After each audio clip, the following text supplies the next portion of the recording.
Hey guys, Rudy here with Caesar. So I've been getting a lot of questions regarding the updating or installing of the new Caesar profile for the Sawgrass Virtuoso Print Manager program. It's a very simple process, but I want to go ahead and take you through the entire process here to show you guys exactly how it is done. Okay, so we first need to make sure that the Sawgrass VPM program it is open.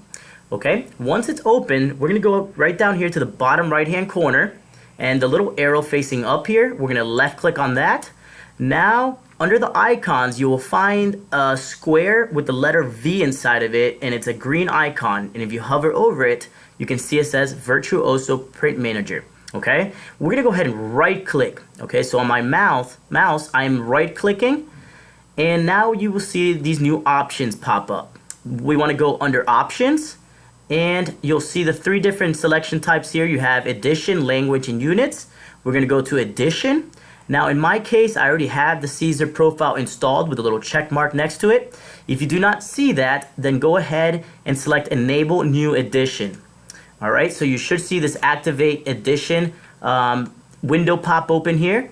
We're going to go right down here to the rectangle, left click on it. You should see the little highlighter pop open there now. And we're going to simply type in Caesar. So that's with a capital S-I-S-E-R. Hit apply, and voila, there it is. Okay, in my case, because it's already enabled, you will see that it says it's already been enabled. But if not, you will have a successful activation. Alright guys, so it's very quick and easy, but it does take some manual work to update or install this profile. Thank you guys so much for watching. If you have any questions at all, feel free to shoot us a message. Have a great day, everyone.